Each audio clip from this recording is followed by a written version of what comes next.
Em tempos de IA, Vibe Code, devs performáticos, por que você precisaria estudar microserviços? É possível que você nunca trabalhe com esse estilo, em sua forma mais completa, durante toda a sua carreira como dev. Então por que investir o seu tempo nisso? É o que eu pretendo te explicar aqui com esse vídeo. Olá devs, eu sou Bernardo Lobato e hoje vamos bater um papo um pouco mais subjetivo e também falar um pouco mais sobre carreira, aprendizado, mas de uma maneira leve e fazendo algumas provocações e reflexões. Eu quero falar da importância que o aprendizado de microserviços traz na sua carreira e no impacto que um estudo desses pode ter, se levado a sério, no longo prazo. Hoje temos uma infinidade de posts no LinkedIn, vídeos aqui mesmo no YouTube e outros conteúdos, alguns voltados para IA, outros voltados para os padrões de System Design que você precisa conhecer, mas vejo pouca ou nenhuma profundidade em muitos desses conteúdos, que acabam trazendo simplesmente uma salada de letrinhas e esquemas gráficos que nada conversa com quem já não tenha aquele conteúdo absorvido, internalizado. Um catálogo nada prático que não aumenta de verdade o seu repertório técnico. Só que hoje em dia o problema vai além de conteúdos rasos e de estudos unicamente para entrevistas de emprego. O uso de ferramentas de IA para facilitar a codificação e definição de arquiteturas de sistemas complexos muitas vezes pode mascarar um problema que pode vir a se tornar gigante, que é a falta de vivência daqueles que são responsáveis pela entrega e pelos respectivos projetos. Uma arquitetura complexa, de um sistema complexo, não deve ser feita no automático, sem uma dose de subjetividade daquele que é o responsável por ela. Requisitos arquiteturais como segurança, manutenibilidade, escalabilidade, disponibilidade, portabilidade e outros requisitos de idade são essenciais em todos os projetos de grande porte que almejam ser relevantes, se manter relevantes no decorrer do tempo e a prova de futuro. E aqui que eu vou começar a falar sobre o estudo dos microserviços, porque estudar esse modelo arquitetural é provavelmente o jeito mais rápido de aprender dezenas de conceitos avançados de arquitetura. E eu vou te mostrar agora exatamente por quê.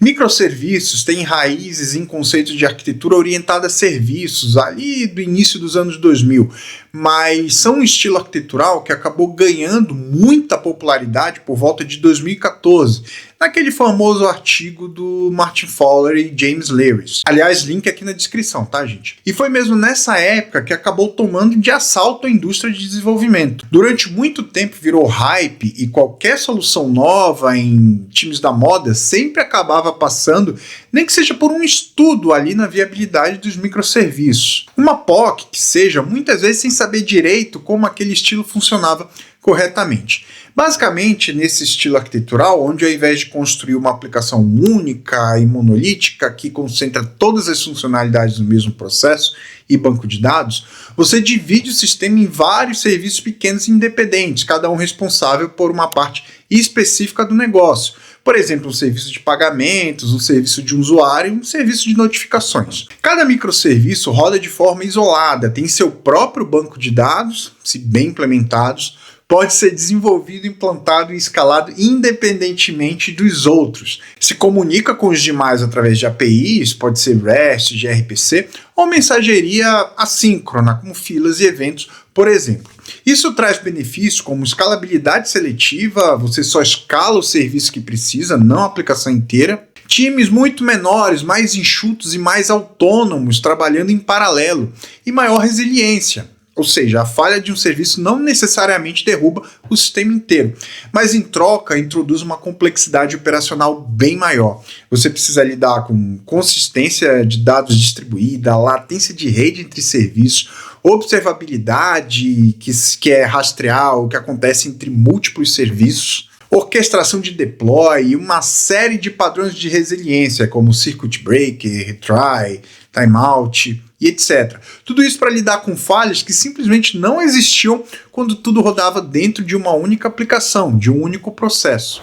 Eu já tenho um vídeo aqui no canal em que eu falo com muito mais detalhes sobre microserviços, link aqui em cima e link aqui na descrição também. Agora, você pode estar se perguntando, já que é tão complexo assim, como pode ter virado padrão, ter gerado tanto hype? Por isso a gente precisa fazer uma bem breve, tá, gente? Análise do mercado de programação ali naquele momento.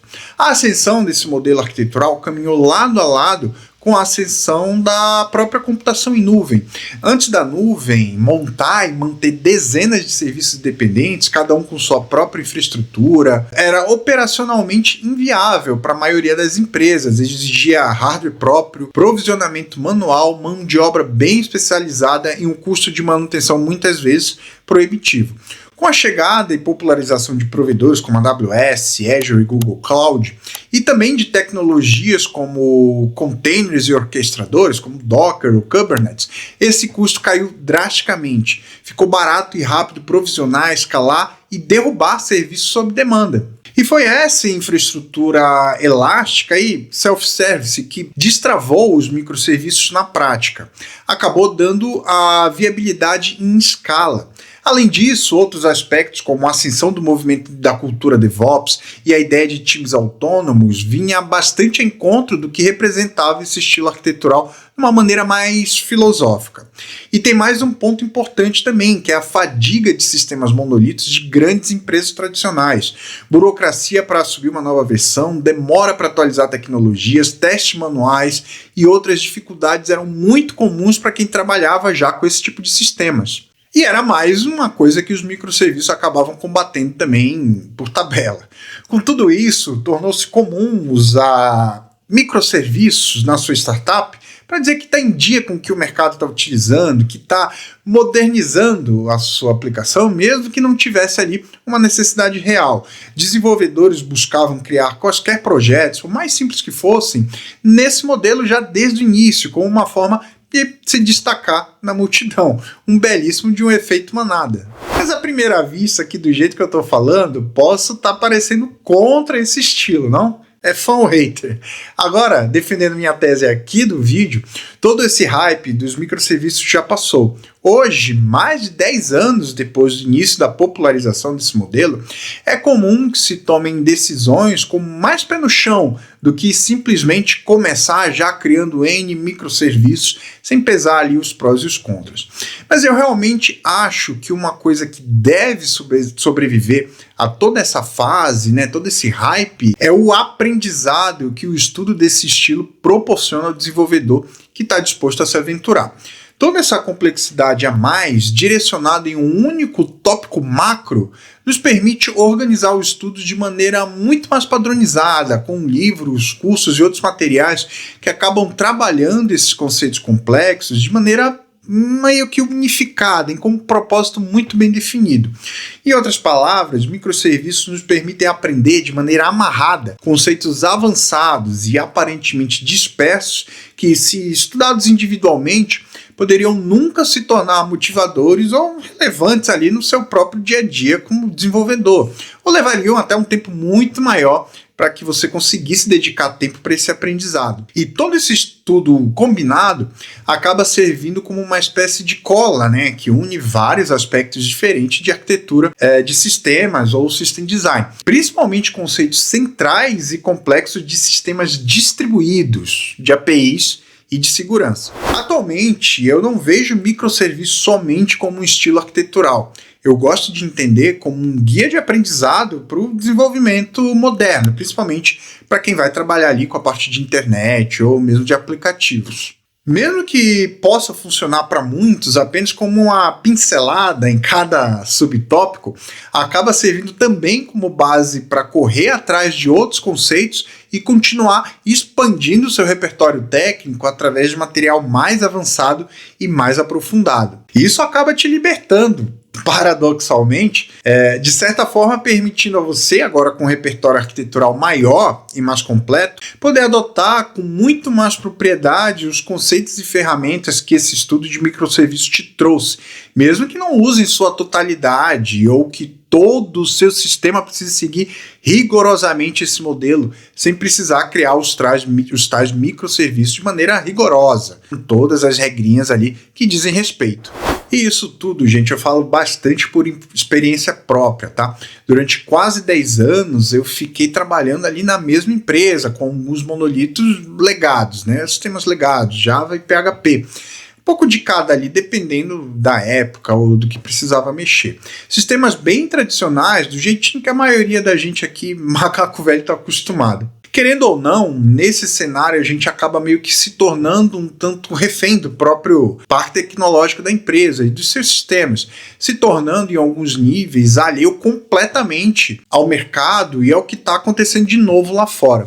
Quando eu precisei sair desse lugar e confrontar o que estava acontecendo no mundo real, eu me vi simplesmente fora do mercado. Uma série de letrinhas novas na sopa que a gente está acostumado e eu não fazia ideia de por onde recomeçar. As primeiras entrevistas foram um tanto mais inseguras, com aquela sensação de estar sempre um passo atrás, sabe? De ter ficado para trás tecnicamente sem nem perceber. Mas eu já tinha uma bagagem um pouco mais ali da parte da universidade e da pós-graduação com sistemas distribuídos. E por sorte foi bem no comecinho desse hype dos microserviços.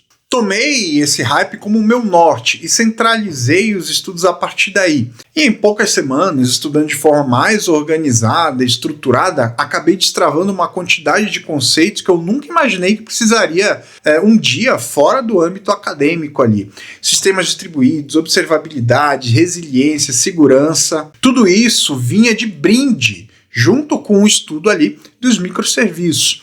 E foi exatamente esse repertório que me trouxe de volta para o mercado. Ter um eixo central de estudo acabou que foi puxando o resto de todos esses conceitos. E se você gosta desse papo mais aprofundado, te convido a curtir o vídeo e se inscrever aqui no canal. Se esse tipo de conteúdo faz sentido para você, deixe seu like. Além de ajudar bastante o canal, isso mostra para o YouTube que vale a pena recomendar mais vídeos como esse. Posso contar com você? Voltando para o vídeo. E agora, para tentar ilustrar os meus argumentos em relação à importância desse estudo para o dia a dia de desenvolvedor que quer se aprimorar, eu vou listar alguns pontos aqui que fazem parte do uso do modelo de microserviços, porém pode ser utilizado em diversos outros contextos de diversos outros projetos no dia a dia do desenvolvimento. O primeiro deles é a separação de responsabilidades, ou Bounded Context. Mesmo dentro de um monolito, você aprende a desenhar módulos com fronteiras claras, evitando aquele espaguete onde tudo depende de tudo. Design de APIs e contratos. Pensar em versionamento de API, retrocompatibilidade, contratos bem definidos entre módulos, algo que se aplica até entre times ali do mesmo back-end, por que não? Padrões de resiliência, circuit breaker, retry, timeout não são exclusividade de sistemas distribuídos. Fazem sentido em qualquer chamada de API externa, seja essa uma API de terceiros, um banco de dados, um serviço de pagamento, mesmo dentro de uma aplicação única, de um back-end único. Observabilidade, a necessidade de rastrear erros e comportamentos em múltiplos serviços ensina disciplina de log estruturado e métricas que pode ser observada como melhoria em monolitos. Consistência de dados e transações, entender a consistência eventual e o Saga Pattern ajuda a lidar melhor com cenários de concorrência e integração, mesmo num único banco de dados. Comunicação assíncrona, aprender sobre filas, eventos, ensina como desacoplar processos, como um envio de e-mail, geração de relatório, tudo isso fora do fluxo principal da aplicação. Cultura de times autônomos, entender a filosofia por trás de squads independentes ajuda a pensar em organização de times e propriedade de código, mesmo sem arquitetura distribuída. E não para só em teoria não, para sair um pouquinho daqui, um pouquinho mais para a parte prática, às vezes dá para aproveitar literalmente peças prontas desse mundo, mesmo num projeto que não é microserviço nem distribuído de verdade. Eu, por exemplo, sempre que começo um novo projeto, e esse me permite, já tenho alguns microserviços na manga, como por exemplo um serviço de autenticação e autorização como o Keycloak. Ele já reúne em si próprio todos os requisitos necessários para lidar com autenticação e autorização, inclusive a autenticação federada, e garante que o meu time não invista tempo a mais nesses requisitos que já possuem frentes amplamente estabelecidas de código livre que podem ser utilizados abertamente. E é por isso que hoje, quando alguém me pergunta se vale a pena estudar microserviços, mesmo que sua empresa não use no dia a dia, minha resposta é sempre a mesma: vale e muito. Porque o que você ganha é muito mais do que só um estilo arquitetural a mais ali para o seu catálogo. Você ganha repertório, que hoje em dia é fundamental para quem desenvolve ou pretende desenvolver software de maneira profissional. Fundamentos, conceitos e aprendizados são o que sobra depois que a moda passa. Microserviços foram um hype, viraram alvo de crítica e hoje são usados com muito mais equilíbrio. Mas os conceitos que eu aprendi estudando esse tema continuam valendo em qualquer projeto, distribuído ou não, e vão continuar por muitos e muitos anos. E é justamente aqui que entra um ponto que eu acho fundamental nos dias de hoje. A IA é uma ferramenta poderosa. Ela escreve código, sugere arquitetura, acelera decisões que antes levavam horas ou até dias, mas ela não substitui o julgamento de quem entende de fato o que está sendo construído. Uma IA pode te sugerir 10 formas diferentes de estruturar um sistema, só que decidir qual delas faz sentido para o seu contexto, para o seu time ou para o seu produto, isso ainda depende da sua curadoria. Sem fundamentos, você não sabe quando a sugestão da IA faz sentido e quando ela é só mais uma salada de letrinhas bonitas para agradar a gestão e para agradar o seu time ou o seu post no LinkedIn. Então, minha provocação final é essa: use todas as ferramentas que o mercado te oferecer, mas nunca pare de estudar os fundamentos e os conceitos por trás dela. Foi isso que me trouxe e há muitos excelentes profissionais de volta ao mercado. E é isso que vai te manter relevante daqui a 5, 10 anos, não importa qual seja a próxima moda que venha e saia. Se esse papo fez sentido para você, não esquece de deixar seu like aqui embaixo e dizer o que você achou aqui nos comentários. Vamos continuar essa discussão aqui embaixo, ok? Mais uma vez eu agradeço a sua audiência e a gente se vê no próximo vídeo.